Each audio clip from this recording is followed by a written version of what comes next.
നേർവീതി പ്രഭാഷണ പരമ്പരയിൽ സുവിശേഷകൻ കുഞ്ഞുമോൻ തോട്ടപ്പള്ളി ഇപ്പോൾ നിങ്ങളുമായി ദൈവവചനം പങ്കുവയ്ക്കുന്നു. ശ്രദ്ധിച്ചാലും.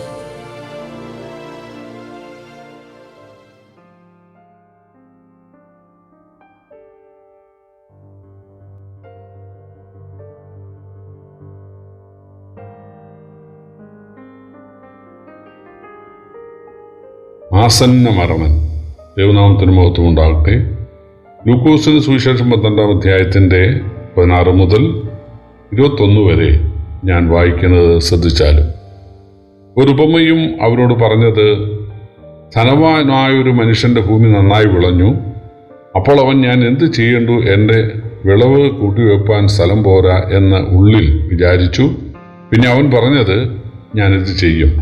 എൻ്റെ കളപ്പുരകളെ പൊളിച്ച് അധികം വലിയവ പണിത് എൻ്റെ വിളവും വസ്തുവകയും എല്ലാം അതിൽ കൂട്ടിവയ്ക്കും. എന്നിട്ട് എന്നോട് തന്നെ, നിനക്കേറിയ ആണ്ടുകൾക്ക് മതിയായ അനവധി വസ്തുവക സ്വരൂപിച്ചിരിക്കുന്നു. ആശ്വസിക്കുക, തിന്നുക, കുടിക്കുക, ആനന്ദിക്കുക എന്ന് പറയും. ദൈവമോ അവനോട്, മൂടാ, ഈ രാത്രിയിൽ നിന്റെ പ്രാണനെ നിന്നോട് ചോദിക്കും. പിന്നെ നീ ഒരുക്കി വെച്ചത് ആർക്കാകുമെന്ന് പറഞ്ഞു. ദൈവ വിഷയമായി സമ്പന്നനാകാതെ തനിക്ക് തന്നെ നിക്ഷേപിക്കുന്നവൻ്റെ കാര്യം ഇങ്ങനെ ആകുന്നു.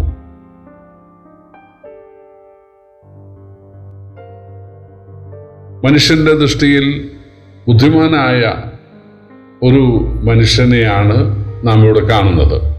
കാരണം തനിക്കുള്ള സ്ഥലം അവൻ വെറുതെ തരിശായിട്ടിട്ടില്ല.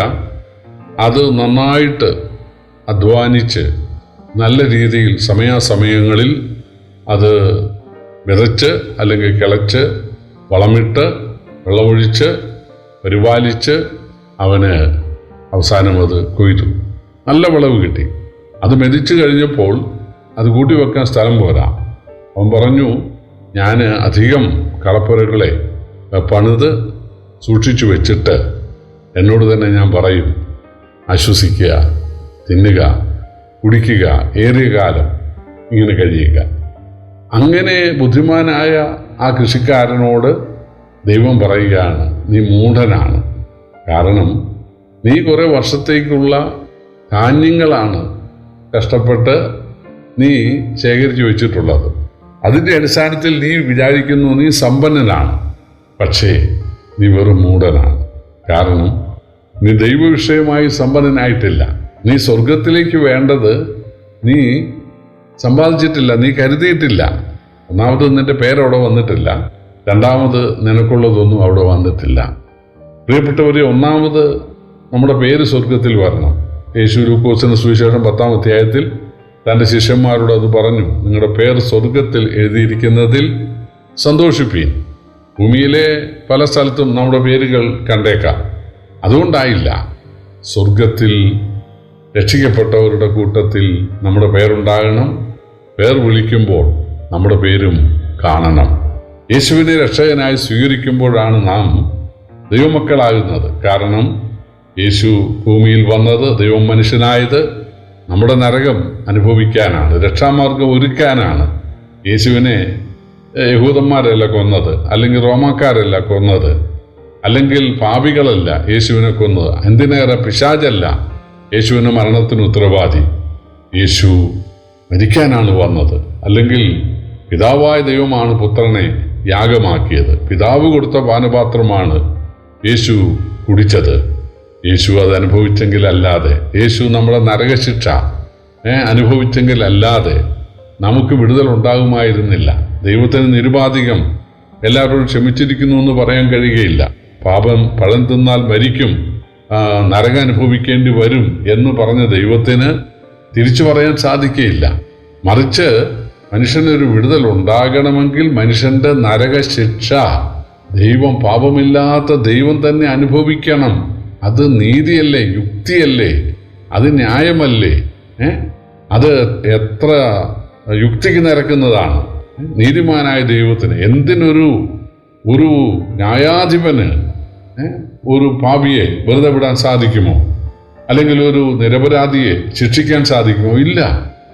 അതുപോലെ ദൈവത്തിന് നിരുപാധികം മനുഷ്യനോട് ക്ഷമിക്കാൻ സാധിക്കുകയില്ല. പശ്ചാത്താപത്തിൻ്റെ അടിസ്ഥാനത്തിലോ മനുഷ്യൻ ചെയ്യുന്ന പ്രായശ്ചിത്തത്തിൻ്റെ അടിസ്ഥാനത്തിലോ മനുഷ്യൻ്റെ വിശ്വാസത്തിൻ്റെ അടിസ്ഥാനത്തിലോ ഒന്നും ദൈവത്തിന് മനുഷ്യനെ വെറുതെ വിടാൻ സാധിക്കുകയില്ല. മനുഷ്യനെ വെറുതെ വിടണമെങ്കിൽ, മനുഷ്യനെ നീതിമാന്മാർ എന്ന് പ്രഖ്യാപിക്കണമെങ്കിൽ, ദൈവമക്കൾ എന്ന് പ്രഖ്യാപിക്കണമെങ്കിൽ, വിശുദ്ധന്മാർ എന്ന് പ്രഖ്യാപിക്കണമെങ്കിൽ മനുഷ്യൻ്റെ അശുദ്ധി ഒരാൾ ഏറ്റെടുക്കണം. പാപമില്ലാത്ത ഒരാൾ മനുഷ്യൻ്റെ പാപം ഏറ്റെടുക്കണം. അതാണ് ബൈബിളിൻ്റെ പ്രമേയം. അതാണ് തിരുവഴുത്തിൽ ഇങ്ങനെ 1066 പുസ്തകങ്ങളിലായിട്ട് എഴുതി വച്ചിരിക്കുന്നത്. ഒളിഞ്ഞും തെളിഞ്ഞും നിഴലും പൊരുളുമായിട്ട് അത് എഴുതി വച്ചിരിക്കുകയാണ്. പ്രിയപ്പെട്ടവരെ, അത് നമ്മൾ മനസ്സിലാക്കണം. അതിലെ സത്യം നമ്മൾ മനസ്സിലാക്കണം. ലോകത്തിലെ മതങ്ങളെല്ലാം നമ്മൾ പ്രായശ്ചിത്തം ചെയ്യുക, അതിൻ്റെ അടിസ്ഥാനത്തിൽ ദൈവത്തിന് മനസ്സലിയും എന്നൊരു തോന്നലാണ്. നമ്മൾ ചില നിവേദ്യങ്ങളൊക്കെ കൊടുക്കുക, നമ്മൾ ചില പാട്ടൊക്കെ പാടുക, നമ്മൾ കണ്ണുനീരൊക്കെ പൊഴിക്കുക, നമ്മളല്പം ത്യാഗം സഹിച്ച് മലയൊക്കെ ചവിട്ടുക, നമ്മൾ പാവങ്ങളെ സഹായിക്കുക. ഇതൊക്കെയാണ് ലോകത്തിലെ മതങ്ങളുടെ ഉപദേശങ്ങൾ. പക്ഷേ നമ്മൾ എത്ര വേദന സഹിച്ചാലും, എത്ര പണം മുടക്കിയാലും നമ്മൾ പിന്നെയും പാപികളാണ്. നമ്മുടെ ഹൃദയത്തിൽ ആ ജന്മനാ ഉള്ള പാപം, ആ പാപ സ്വഭാവമുണ്ട്. എന്നാൽ നമ്മളെ ശുദ്ധീകരിക്കണമെങ്കിൽ ദൈവം നമുക്ക് വേണ്ടി ഒരുക്കിയ രക്ഷാമാർഗത്തിൽ നമ്മൾ വിശ്വാസം അർപ്പിക്കണം. യേശുവിനെ നമ്മൾ രക്ഷകനായി സ്വീകരിക്കണം. യേശുവിനെ രക്ഷിക്കണം. എനിക്ക് വേണ്ടിയാണ് അങ്ങ് നരകമേറ്റത്, എൻ്റെ ശിക്ഷയാണ് അനുഭവിച്ചതെന്ന് ഞാൻ വിശ്വസിക്കുന്നു എന്ന് പറഞ്ഞ് യേശുവിനെ സ്വീകരിക്കുന്ന ഒറ്റ നിമിഷത്തിലാണ് നമ്മൾ ദൈവമക്കളായി നമ്മുടെ പേര് സ്വർഗത്തിൽ എഴുതപ്പെടുന്നത്. അതല്ലാതെ പെന്തിക്കോസിലോ ബ്രദറിലോ ഒക്കെ വന്നിട്ട് കുറേ കാലം ഇങ്ങനെ പാട്ടുമൊക്കെ പാടി, കുറേ കാലം സ്വതരാഴ്ചയൊക്കെ ഇട്ടിട്ട് കുറേ കാലം ഇങ്ങനെ നടന്ന് സ്വോത്രമൊക്കെ പറഞ്ഞ് അങ്ങനെയൊന്നുമല്ല. ഒരൊറ്റ നിമിഷം കൊണ്ട്, ഒരു നിമിഷം കൊണ്ടാണല്ലോ നമ്മൾ ഈ ഭൂമി ജനിക്കുന്നത്, ഒരു നിമിഷമാണല്ലോ മരിക്കുന്നത്. അതുപോലെ വീണ്ടും ജനിക്കുന്നതും ഒരു നിമിഷമാണ്.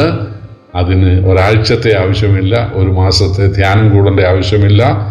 യേശു കുരിശിലെ കള്ളൻ ഒറ്റ നിമിഷം കൊണ്ടാണ് രക്ഷിക്കപ്പെട്ടത്. വേശ്യാസ്ത്രീ ഒറ്റ നിമിഷം കൊണ്ടാണ് നീതീകരിക്കപ്പെട്ടവളായി വീട്ടിലേക്ക് പോയത്. അതുപോലെ യേശുവിനെ ദൈവമായി രക്ഷകനായി സ്വീകരിക്കുന്ന നിമിഷത്തിൽ നമ്മുടെ പേരുകൾ സ്വർഗത്തിൽ എഴുതപ്പെടുകയാണ്.